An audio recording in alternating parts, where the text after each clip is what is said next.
ನಮ್ಮ ರಕ್ಷಕ ದೇವರು ಯೇಸು ಕ್ರಿಸ್ತನ ಹೆಸರಿನಲ್ಲಿ ನಿಮ್ಮನ್ನು ವಂದಿಸುವವನಾಗಿದ್ದೇನೆ ಪ್ರಿಯರೇ. ಯೇಸು ಕ್ರಿಸ್ತನ ಸಂಬಂಧದಲ್ಲಿ ನಾವು ಬಹಳ ಅನ್ಯೋನ್ಯತೆಯಲ್ಲಿ ಬೆಳೆಯಲು, ಆತನ ಮನಸ್ಸನ್ನು ತಿಳಿಯಲು, ಆತನು ನನ್ನ ಜೀವಿತದಲ್ಲಿಟ್ಟ ಉದ್ದೇಶಗಳನ್ನು ತಿಳಿಯಲು, ಹಾಗೆ ಆತನು ನನ್ನ ಜೀವಿತದಲ್ಲಿಟ್ಟ ಆಲೋಚನೆಗಳು, ಯೋಜನೆ ಏನು, ಆತನ ಮನಸ್ಸಿನ ಇಚ್ಛೆ ಏನು, ದೇವರು ಮಾಡುವಂಥ ಕಾರ್ಯಗಳೇನು ಎಂಬುದಾಗಿ ತಿಳಿದುಕೊಳ್ಳಬೇಕಾದ್ರೆ ಪ್ರಿಯರೇ, ನೀವು ಏನು ಮಾಡಬೇಕು?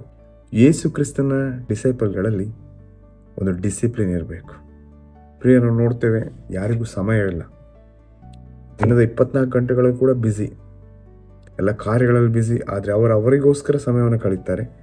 ಜಿಮ್ಮಿಗೆ ಹೋಗೋದು ಇರ್ಬೋದು, ಅಥವಾ ವಾಕಿಂಗ್, ಅಥವಾ ಇನ್ನಿತರ ಕಾರ್ಯಗಳಲ್ಲಿ ಸಮಯವನ್ನು ಕಳೀತಾರೆ.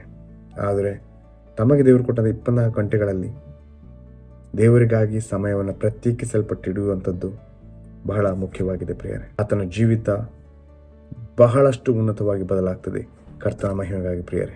ದೇವರೊಂದಿಗಿನ ಸಂಬಂಧದಲ್ಲಿ ಬೆಳೆಯಲು, ದೇವರೊಂದಿಗಿನ ಅನ್ಯೋನ್ಯತೆಯಲ್ಲಿ ಬೆಳೆಯಲು, ಕರ್ತನ ಒಂದು ಫ್ರೆಂಡ್ಶಿಪ್, ಆ ಒಂದು ಗೆಳೆತನದಲ್ಲಿ ಬೆಳೆಯಲು, ಆತನ ಯೋಚನೆ, ಆಲೋಚನೆಗಳು, ಆತನ ಮುಂದಿನ ಕಾರ್ಯಗಳೇನು, ಕರ್ತನ ಸಂಬಂಧದಲ್ಲಿ ನಾವು ಅನ್ಯೋನ್ಯತೆಯಲ್ಲಿ ಬೆಳೆಯಲು ನಾವು ನಮ್ಮ ಜೀವಿತದಲ್ಲಿ ಒಂದು ಡಿಸಿಪ್ಲಿನ್ ಟೈಮನ್ನು, ಒಂದು ಪ್ರತ್ಯೇಕಿಸಲ್ಪಟ್ಟ ಸಮಯವನ್ನು ಕರ್ತನಿಗಾಗಿ ನಾವು ಇಡಲೇಬೇಕು. ಇದು ನಮ್ಮ ಆತ್ಮಿಕವಾದ ಜೀವಿತಕ್ಕೆ ಮಾಡಬೇಕಿರುವಂಥ ಮೊದಲ ಶಿಸ್ತಿನ ಕಾರ್ಯವಾಗಿದೆ ಪ್ರಿಯರೇ. ನಮಗೆ ದೇವರು ಕೊಟ್ಟದ 24 ಗಂಟೆಗಳಲ್ಲಿ ಒಂದು ಪ್ರತ್ಯೇಕ ಸಮಯವನ್ನು ಕರ್ತನಿಗಾಗಿ ಇಡುವಂಥದ್ದು. ಈ ಸಮಯದಲ್ಲಿ ನಾವು ಪ್ರಾರ್ಥನೆ ಮಾಡುವಂಥದ್ದು, ಸತ್ಯವೇದ ಅಧ್ಯಯನ, ದೇವರ ವಾಕ್ಯದ ಒಂದು ಮೆಲುಕು ಹಾಕುವಂಥದ್ದು, ದೇವರ ವಾಕ್ಯವನ್ನು ಧ್ಯಾನಿಸುವಂಥದ್ದು, ಆತನ ಸನ್ನಿಧಾನದಲ್ಲಿ ಕೂತ್ಕೊಳ್ಳುವಂಥದ್ದು, ಆತನೊಂದಿಗೆ ಮಾತಾಡುವಂಥದ್ದು, ಆತನಿಗೆ ಪ್ರಾರ್ಥಿಸುವಂಥದ್ದು, ಮಾತಾಡಲು ಆರಾಧಿಸುವಂಥದ್ದು, ಇದೆಲ್ಲ ಬಹಳ ಮುಖ್ಯವಾಗಿದೆ ಪ್ರಿಯರೇ.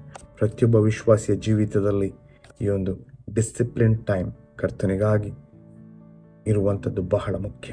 ಮೊದಲ ಪ್ರಾಧಾನ್ಯತೆಯನ್ನು ನಿಮ್ಮ ಜೀವಿತದಲ್ಲಿ ಕರ್ತನಿಗಾಗಿ ಕೊಟ್ಟಾಗ ಕರ್ತನೆಲ್ಲ ಯೋಜನೆಗಳು, ಕರ್ತನೆಲ್ಲ ಆಲೋಚನೆಗಳು ಪ್ರತಿಯೊಬ್ಬ ವಿಶ್ವಾಸಿಯ ಜೀವಿತದಲ್ಲಿ ಪ್ರಕಟವಾಗ್ತದೆ. ಆಮೆನ್. ದೇವರ ಚಿತ್ತ ನಿಮಗೆ ಏನೆಂಬುದಾಗಿ ಗೊತ್ತಾಗ್ತದೆ. ದೇವರ ಚಿತ್ತ ಗೊತ್ತಾದಾಗ ದೇವರು ಕೊಟ್ಟಂಥ ಈ ಜೀವಿತವನ್ನು ಕರ್ತನ ಮಹಿಮೆಯಾಗಿ ಜೀವಿಸಲಿಕ್ಕೆ ನಿಮಗೆ ಸಹಾಯ ಆಗ್ತದೆ. Hallelujah, amen. God bless you. Yesu ಕ್ರಿಸ್ತನ ಹೆಸರಿನಲ್ಲಿ ನಿಮ್ಮನ್ನು, ನಿಮ್ಮ ಕುಟುಂಬವನ್ನು ಆಶೀರ್ವದಿಸಿದ್ದೇನೆ. ಕರ್ತನಿಗಾಗಿ ಜೀವಿಸುವ ಪ್ರಿಯರೇ, ಕರ್ತನ ರಾಜ್ಯವನ್ನು ಕಟ್ಟುವವರಾಗಿರೋಣ. Hallelujah. God bless you all.